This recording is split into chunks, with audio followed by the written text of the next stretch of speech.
Hi, Cancer. We're going to get into your reading. The first thing we're going to look at is just pull an oracle to see the general overview, and then we'll get into the tarot to clarify.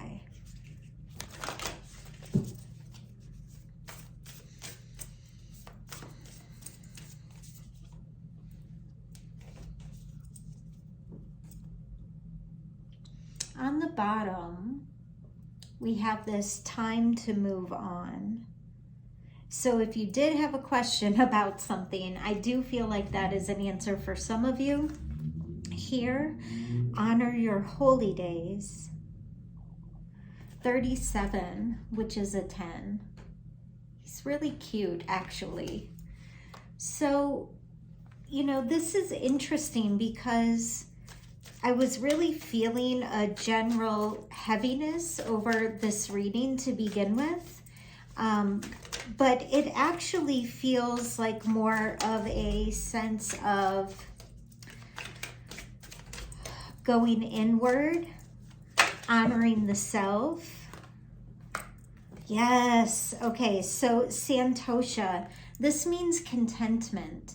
This means to find contentment. Now, happiness is often something that we find in the future. But contentment is basically happiness in the moment. It's living in a state of ease and gratitude. We're going to look more on that in a moment, but I'm being guided to move on to the next category, which is what can you not see? So let's take a little look at that. What can you not see?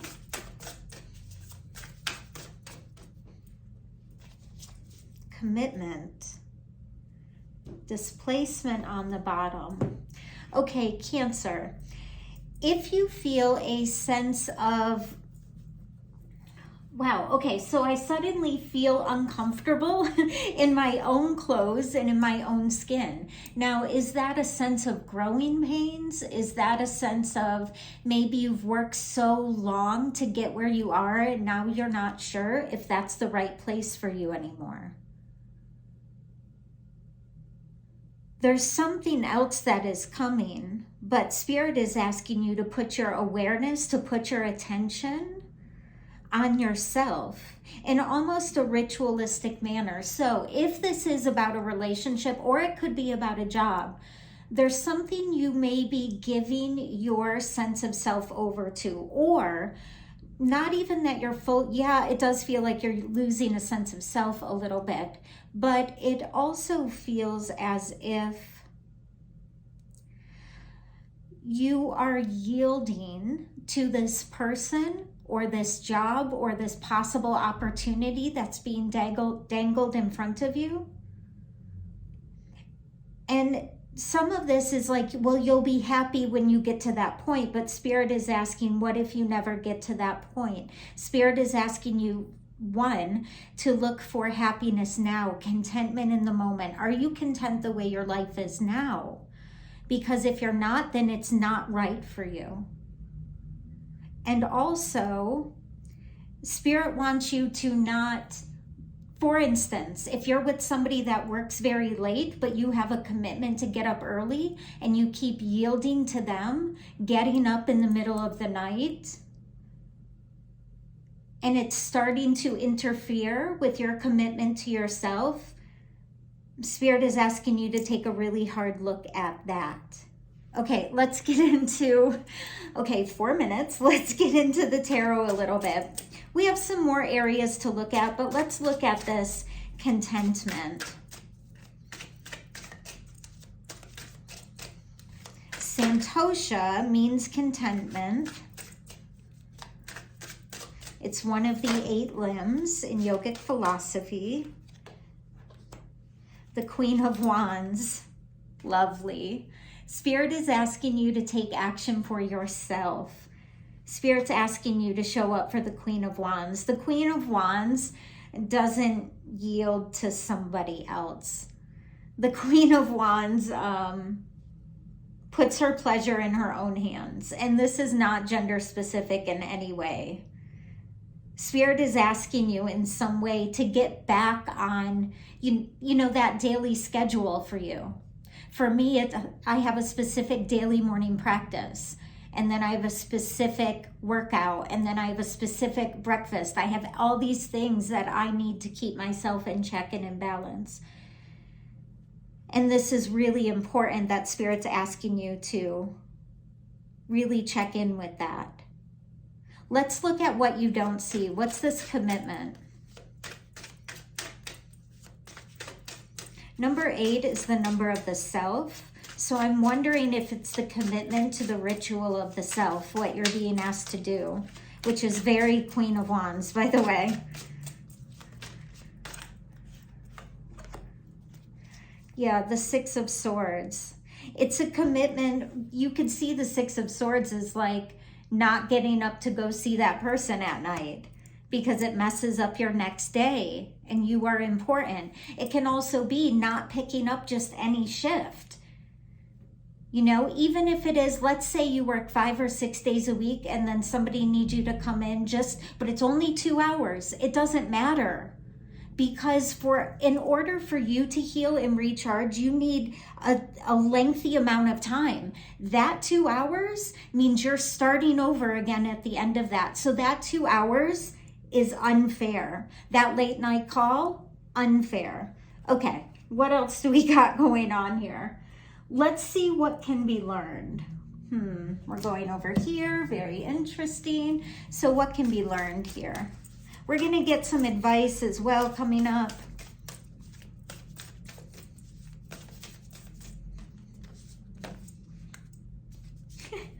That's so funny because over here I was just talking about finding your own pleasure, right?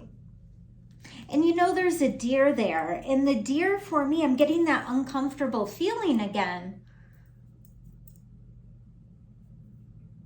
Interesting. I don't know if you're agitated or uncomfortable, but Spirit really needs you to take care of yourself, find pleasure, commit to your self rituals. And if you don't have one, to find that, to get it. You know, I work mostly in the spiritual realm, in the spiritual world, within business as well.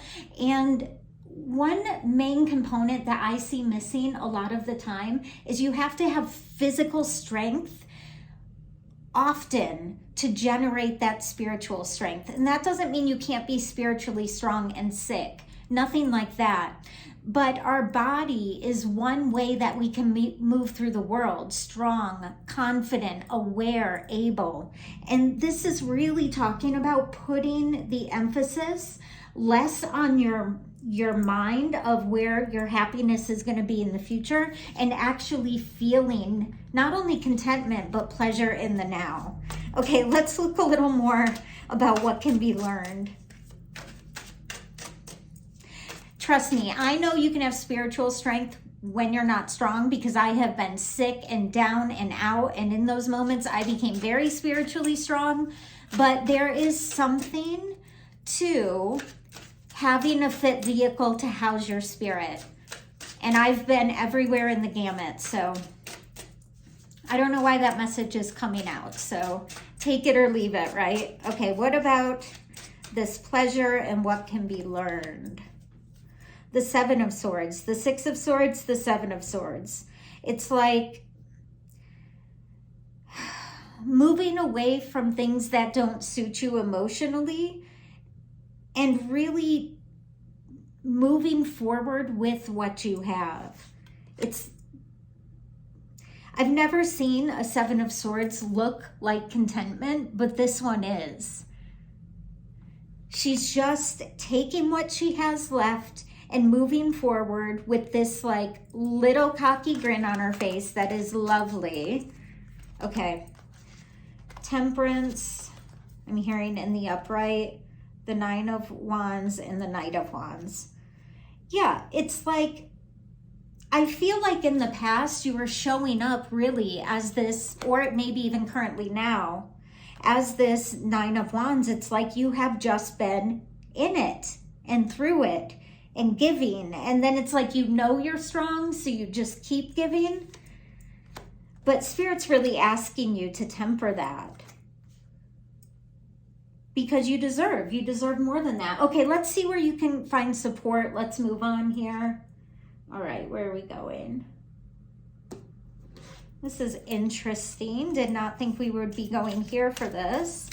This is a new deck. It was a gift. I love it. It's very Cancerian, this deck. It feels like Cancer. So I guess I'm not that surprised we're going back to it. Where can you find support, Cancer? Oh my goodness. This is like gorgeous. 33. And you know, I was just looking because there on the bottom of the deck was 3. There's something that's coming together. There's something that's being worked out within your favor. But it's like if you keep giving over here to this past situation and neglecting yourself, and I keep hearing because you know you're strong, right? But just because you know that you're strong doesn't mean that you should bear the burden of the suffering, of the heaviness, of the extra work, whatever it may be. Spirit is really asking you to take a look at that. The return of the lost selves. Here we have the owl for wisdom and ancestry, really. And then here we have this egg. The egg is like the fool. It's like Spirit is asking you to step forward into that almost childlike energy. Now, I get it. Children can be a handful and can be, you know, very inspiring. They can see things that sometimes later in life we don't see. This is something about honoring yourself and not sticking it out to, there's something that needs to be let go of. It's like, you know those big balloons at the Macy Day Parade? It's like you're the balloon and you really want to be set free. This is so strange, but I'm just going to say it. But it's like all these hopes and expectations keep pulling you down. So it's about letting those go one by one and following this path. It says, find your night self, your little island. This is all about returning to your dharmic path, to what you are made to do, returning to the self, pleasure for the self, having these morning rituals for the self, and not giving in to anything that doesn't fit, within the very best life you can live for you now. Okay, Spirit's telling me to move on. I'm rambling a little bit. Okay, any last advice here? Finding your night self here is about being okay with the harder aspects of yourself. So if you're not your true self at this job or with this person, that job is below you, period. And that is what, oh, I get it. That is what are those ropes holding you down. Oh, it's so interesting. We're not going to take all those, but the Two of Wands wants to come out. It's like you're making a decision. Do you want to upset that or not? Because once you know, it's like those pins at the bottom pop off and then the rope comes off and then you're able to go free. What a wild visual. Justice and the Nine of Cups. Okay, that's your advice. Justice and the Nine of Cups. And look, she's doing it blindfolded. She's doing this blindfolded. That means follow your intuition. It's going to lead you straight to your dharmic path and straight to this emotional fulfillment. Being proud of what you created, being proud of your life. But it all starts way back here with honoring your morning ritual, your bedtime, and all the things that keep you happy, healthy, and safe. I hope this was helpful, Cancer. Love y'all.